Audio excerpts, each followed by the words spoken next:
All right. Well, we did an interview a little while back with Taxstone. Flex said what's the dude that wrote for Drake?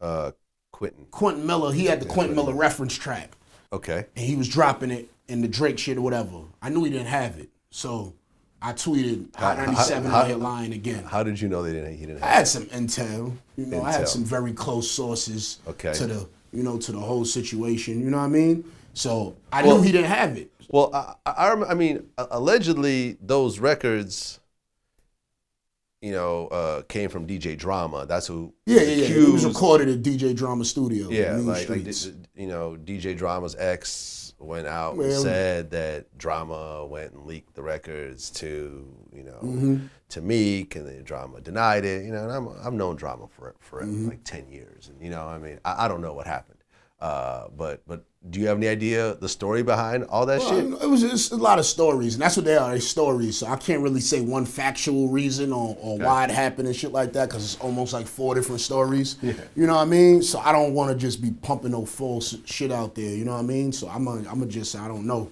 You know what I mean? Personally, on really what happened, but you basically called out Flex for saying he got that 4 record. hours before I tweeted, I said Flex is lying. He doesn't have a record. Hot 97 is trolling us so we can listen to them so they get some ratings tonight. And people know I be telling truthful shit. So they was like, word, you serious, Tax? So they atting them. Yo, Ebro is Tax saying this, that, and the third. So they watching it, and then, Flex comes on, no record. Yeah. And I have been in situations where I've had problems with people that just came out of nowhere at me, calling me a faggot or whatever else. And, 3 years later, I have a conversation with them, they want to work it out. And it's like, why'd you call me a faggot? For no reason when I just seen you a month before. Man, people was in my ear saying that you was hating on me and whatever else, but now that I'm talking to you, I know that's not true. And so I've seen these type of dumb situations escalate from outside people. Yeah. You think that's kind of what happened? Yeah, it's possible. You know what I mean? I'm telling you, I heard a couple, man, listen. There's a couple of stories and they all like mesh in, but it's like, it's weird. Like from what I ain't even gonna say that shit. It's that shit. We gonna say it, just don't put it up. Meek wanted the motherfucker to write for him. Meek wanted Quentin Miller to write for him. To write and Quentin for Miller him. wouldn't write for him. So they blew it up like this motherfucker write for Drake. You know what I mean? And that's how it really came out.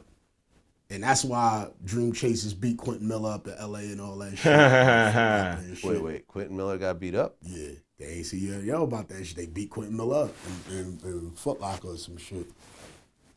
I've never heard this. Yeah, that happened. And People was at me that worked in the Foot Locker when it was going on. Okay. So Quentin Miller got beat up by the Dream Chasers. Yeah. Because this is after all the everything. After the everything. Well, why were they so mad at him? Why were they mad at him? I don't know. That's what I don't know. That's why I be thinking sometimes that story might have been true about him wanting the boy to write for him, and you know what I mean? Yeah, it's true. It's true. They caught me. We was walking. We was in LA. I was walking to the Nike store, and he approached me, and this was really my first time really talking with me, and basically he told me like, he didn't appreciate the letter that I dropped, and it made him seem like he was a liar or whatnot, and they fucking stole off on me in the Nike store and ran. I shed blood in the Nike store on Wilshire. I shed blood in the Nike store. I'm really about this life. But nah, that shit's real. As far as like, details about all that other shit, like, I mean, hey man, I'm not going into detail about that. DJ Drama, I'm always have respect and love for DJ Drama. As far as Meek them, I don't get them. I don't get how he moves or like why they make the decisions they make. But I guess that's just who they are, But it's whatever. But yeah, it's true. Okay, so Meek Mill and the Dream Chaser crew basically ran into you at the Nike store and they just jumped you? They tried to get me in front of paparazzi at first. We kind of caught each other. I was getting out the Uber, and we kind of caught each other. And then he sent his man. He was like, "Yo, come over here. Meek wants to talk to you." And I was just like, "I don't want to go in front of paparazzi. Like, I don't want to do that." And so, like, you know, they just followed me in the Nike store, yeah, and just popped off in the Nike store. So, but I mean, I'm not, you know, I'm not like, you know, I'm not a street nigga, you know what I'm saying? Like, I'm a suburban kid. I'm from Gwinnett County. Like, I'm not a violent person. So, like, I'm not out here to be the toughest nigga. So, yeah, you know what I'm saying? That's cool. That's like, punching me is like punching Frank Ocean or like punching I Love McConan, you know what I'm saying? Like, what kind of points are you getting off of that? You know what I'm saying? Like, if that's what you want to do, that's what you want to do. I'm one of the most peaceful, like, nicest motherfuckers that you'll ever meet. Like, I'm not a street nigga, so like, you can have it. You can have the tough title. That doesn't do anything for me. Like, so was Meek actually involved in the altercation himself, or was it just his people? Like, man, he was definitely there. I definitely spoke with him. So, I mean, but I ain't called the cops off that shit. I ain't filed no reports off it. Like, I'm not. It is what it is. It's done. They got that. You know what I'm saying? Like, and if that made them feel better, you know what I'm saying? Like, more power to you. You know what I'm saying? Like, I'm still out here. I'm still shopping at the Nike Town on Wilshire. I'm still shopping at the Nike Town at the Grove. I'm still doing me, like, doing my own thing. Like, I'm not about to let that stop me.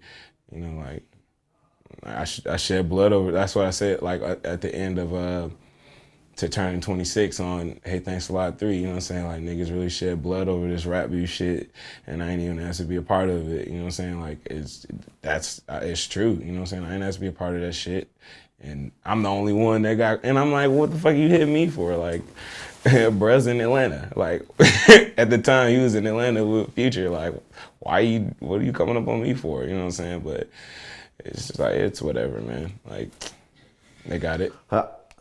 I mean, how bad was it? I mean, you said you were bleeding. I mean, were there any stitches or No, it wasn't broken like that. bones? It wasn't like that, but, you know, it was just like, you know, shed a little blood, you know what I'm saying? Like, but, you know, shed blood in Nike.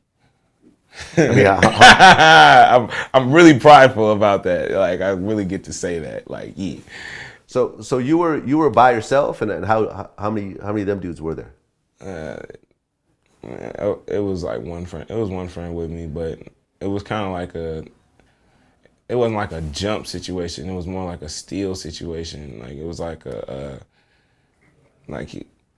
they had kind of left, and then like one of his mans came back like with his phone out, and he was like, "Yo, I need you to go on camera saying you apologized to Meek Mill and everything you said is a lie." And I was just like, "Nah, man, like, I'm not doing this shit." And like, mid-conversation, like mid me saying that, just pow, just like took off on me and took off. You know what I'm saying? So Now, what about the part that Taxstone said that they were upset at you because Meek wanted you to ghostwrite for him? I'm not getting into detail about that. That's a wrap. But yeah, if word is going on road about me getting swung on, like, yeah, let me go ahead and be the first to say, yeah, it happened. It happened. And it doesn't take away from me as a man. I'm still a man. My daughter's taken care of. I don't give no fuck about that shit. Take that street shit. I don't want that shit. Well, I mean, I think a lot of people are going to respect you actually admitting to it, to say, nah, that never happened, and that's all bullshit. Like, I mean, I think, you know, I think you're taking a very honorable role in, you know, admitting to that. Yeah, thank you.